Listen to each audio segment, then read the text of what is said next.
За бүгдээрээ сайн байцгаана уу. За Хумхын ордны 11-р сарын одоо таарах өдрийн уншлага эхлэх гэж байна. Суух гэж байна.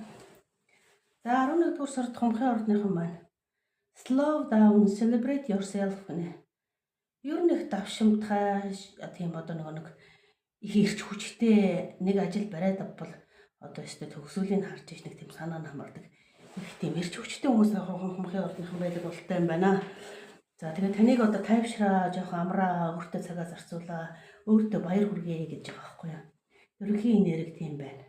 Та маш их эрдэм боловсрал мэдлэгийн төлөө ингээд ер нь нэг юмны ард гарах гээд ингээд нэг барьж байгаа зүг тэгэхээр гардгал хүн шиг байна л да. Тэгэхээр таныг одоо бас магадгүй бас баггүй амжилттай тийм болохоор өөртөө баяр хүрэг, өөртөө цагаа зарцуул, жоохон тайвшир, тайван бай гэж 11-р сард. За мөнгө төгрөг санхүүгийн хувьд, ажил санхүүгийн хувьд бол та нэг юм хамтрагчтай болоод магадгүй 11-р сар чинээр хин нэгэнтэй хамтрал үүсгээд хамтрагчтай болоод нэг шин санаа, шин бизнес, шин юм эхлүүлэх гээд ингээд эхлэх тийм шин санаа эхэлж орж ирж байна. Тэгээ тэрийг ингээд эхлүүлэх гээд за яг яасан дээр өгөөд ингээд нэг хоёр төрлийн сонголттой магадгүй тэр нь яаж хийсэн дээр үг гэдэг дээр ингээд нэг хоёр төрлийн сонголтынхаа алийг нь яах вэ гэд ингээд нэг бодох зайлшгүй тийм 11-р сард танд тийм юм тулгарх гэдэг. За тэрийг яаж хийсэн дээр вэ гэхээр таныг зүүн совингороо шийдэрэй гэж байгаа байхгүй юу. Та зүүн совин өндөртэй хүн шиг байна. Тэгэхээр зүүн совингороо шийдэрэй. Зүүн совингороо алин дээр алин зөв гэж санагдаж байна. Тэрийгээрээ шийдвэр гаргаараа танд нэг тийм сонголт гаргах шийдвэрлэх тийм шаардлагатай цаг үе ирэх гэдэг 11-р сард. Энд хин нэгэнтэй хамтрах гээд байна. Тэгээд тэнд шинэ эхлэл, шинэ бизнес, шинэ санаа орж ирээд тэрийг эхлүүлнэ. Гэтэл магадгүй арга зам нь хоёр өөр төрлөөр ингэж хийх үү, тэгж хийх үү гэдэг юм уу. Тэрэн дээр бол таныг зүүн совингоод агаад шийдвэрээ гаргаад юм хийхэд болно. Ер нь бол зүүн совин өндөртэй хүн шиг л байна л да. За эрүүл мэндийн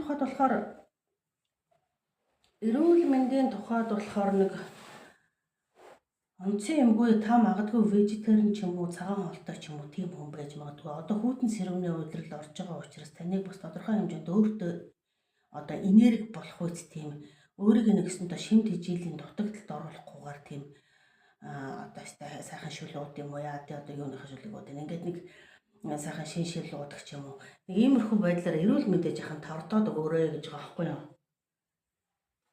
Эрүүл мэндийг тордоод өгөөрэй гэж та нэг ахтар хатуу дэглэн бариад өөрийгөө нэг тийм эрүүл мэндийн тал дээр ч гэсэн магадгүй хит чанга хатуу дэглэн барьдгаасаа болоод жоохон юу гэдэг эрдэс бодисын дутагдалд орох ч юм уу. Тиймэрхүү байдал үүсчиж магадгүй учраас жоохон өөр дээр эрүүл мэндийн тал дээр шимт хижээлийн тал дээр анхаарал өгөөрэй гэж бодож байгаа хоолойнхаа гэж байгаа. Яг одоогор бол тийм удацсан юм алга. Гэхдээ одоо улирал төгс солигдоод хүйтэн сэрүүн улирал бас нэг зун шиг тийм хөнгөн чанарын хоол идэд яваад байвал бас улиралтайгаа зогсож нийцэхгүй шүү дээ гэдэг санаа. Шөлтөө устай юм иддэг ч юм уу тийм ээ. За тийм юм орж ирж байна. За хүн хоорондын харьцаан дээр бол та магадгүй нэг тийм жинхэнэ хайр дурлалтайгаа учрах байх. Хайр дурлалтын тал дээр жинхэнэ хайр дурлалтайгаа учрах байх. За тэр нь бол танд тийм аюу гой, аюулгүй тийм тайван тухтай мэдрэмжийг төрүүлэх тийм хүнтэй учрахаар байна. Энэ харьцаа нэлээд тийм тууштай үргэлжлэх харьцаа болох байхаа.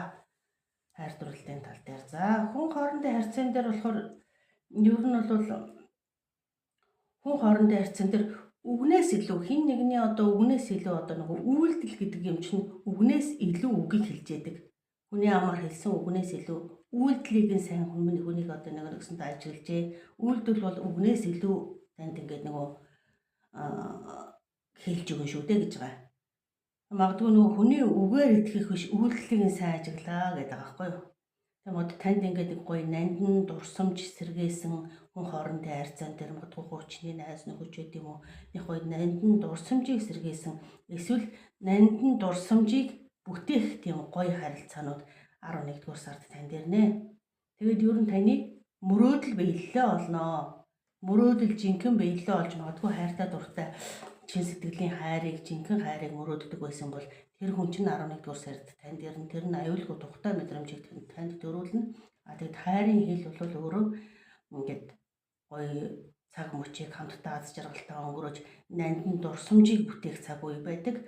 Тэгээд энэ харилцаанд та ингээд нэг гоё тууштай тийм жоохон урт удаан хугацаанд үргэлжлэх ийм харьцаа 11-р сард танд шинээр орж ирэхээр байна. Тэгээд хэн нэгнийг таних тулд та хүн хоорондын харьцаан дээр хэн нэгнийг таних тулд та одоо үгнээс илүү үйлдэл бол үгнээс илүү олон үг хэлж ийдгаа гэж хэлж байгаа байхгүй юу?